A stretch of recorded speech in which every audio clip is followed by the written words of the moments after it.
Hi, my name is Chika from Money Talk Africa, and today we'll be looking at how to draw up a budget.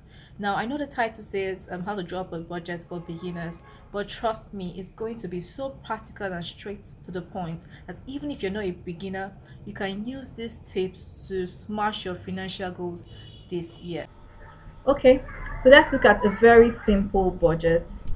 Now, I'm just going to be assuming these are all assumptions that your monthly income is at 300,000. So you come into this column and you include 300,000. Then include if you have any other source of income, if you have a side hustle. So let's just imagine you have a side hustle that brings in maybe 50,000 additional to your monthly income. So that will give us a total of 350,000 naira as your total income. Now, once you received your income or your paycheck at the end of the month, the next thing we should look at is your savings and investment.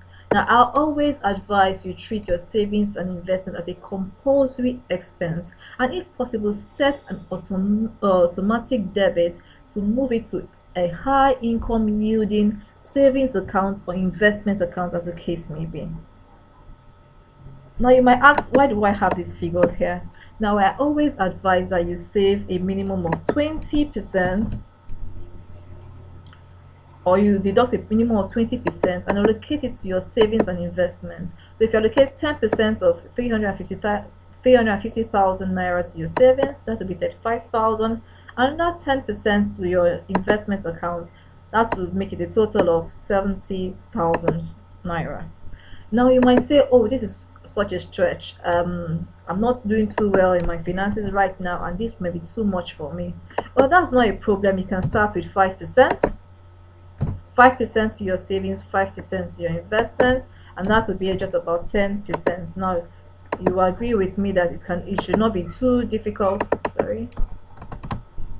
So it should not be too difficult for you to earmark just 10% of your income to savings and investment for a month. Now, if you can do this consistently all through the year, I'm sure you'll be blown away how much your money would have grown, taking into cognizance the interest rates and then the power of compound interest.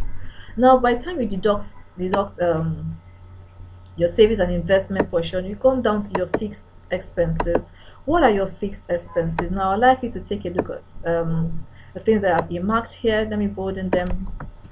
And then your fixed expenses like housing. Now, it is important that you have a roof over your head. And if we assume that you pay 300,000 per annum on your rent, like in a country like Nigeria, we pay our in a country like Nigeria, we pay our rent per annum. You pay our rent per annum. So what do? You look at it, you look at the total sum you have to pay your landlord and you divide it by 12. So that every month you can make provision for your rent. Now if you divide 300,000 naira by 12, that will give you 25,000 naira. That means if you save 25,000 every month, you will comfortably pay your landlord without being stressed out by the time he comes knocking on your door. Now you should also be able to earmark money for your or to budget money for food and groceries. You should have a fair amount on how much you spend for groceries. You can check your account statement. This will give you a good idea on how much you spend for groceries in a month. You can check, you can budget for your tuition or school fees. Now, if you have kids that you have to pay their school fees, now it is best you plan for it every month. You know how much you have to deduct from your income every month to make provision for that. Or if you're even working while schooling, you can also make provision for your tuition. And then insurance, do you have car insurance, do you have life insurance, do you have health insurance, whatever insurance you have to also budget for it. And then do you have any outstanding loans? You have to know the minimum payable amount on your loans and then make provision for it every month. Now if you don't know this, right now I ask that you pause this video and call your account officer or go through your account statement to know the minimum amounts payable on your month or your loan each month. And then your credit card. Now your credit card has a cycle of either 30 days or 45 days or whatever your plan may provide for you. Now it is advisable you pay off your credit card bill in full at the end of each month. I said in full. Now when you pay in full, you are able to use the credit card free of interest. So it's just like you have used free money all through the cycle if you pay in full. But if due to some circumstances you cannot pay in full, then I'll advise you pay the minimum balance on your credit card and then make provision for it every month. Now, the next expense I would like us to look at are your variable expenses. Now, why did I term it variable? Now, even though you have a fair idea of how much you spend on transportation and personal care every month, now sometimes it may slightly vary, especially if you're in a country like my very beautiful country. So at times you need to make extra or little adjustments. Just make a budget for it, give or take. This is how much you know you spend on transportation and personal care, and budget for it for that month. Now, what are your utilities? Your utilities are things like your data, your internet subscriptions, your telephone bills, your electricity bill, your cooking gas, your water bill, your trash, whatever you know are your expenses on your utilities. I want you to add to make provision for every one of it for the months, and then write it out. And then there's another aspect of a budget that people easily overlook, and that is the fun. You have to budget for fun. If you don't budget for fun, it becomes very difficult for you to keep to your budget. It makes you feel like you're putting yourself through some kind of punishment. You're like makes you feel like your budget is restrictive. Now, if you make provisions for fun, it becomes more flexible and enjoyable for you to stick to your budget. Like things like gifts, maybe you might need to buy birthday gifts for a loved one. You maybe might need to shop or eat out or do your nails or lashes or buy your beard oil, or whatever you need to make yourself happy should be under your fun and enjoyment. And then you should also have a little set aside for buffer. There are some eventualities that come up in the month that you really did not budget for. You need to keep something, no matter how little, in your buffer to be able to absorb such eventualities or such miscellaneous expenses.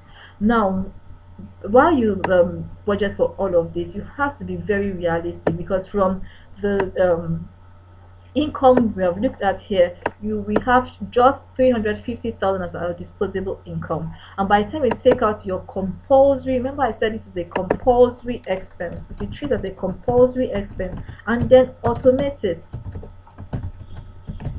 and then you automate it, so automatically you are debited at the end of each month, and then it is transferred to the responsible account.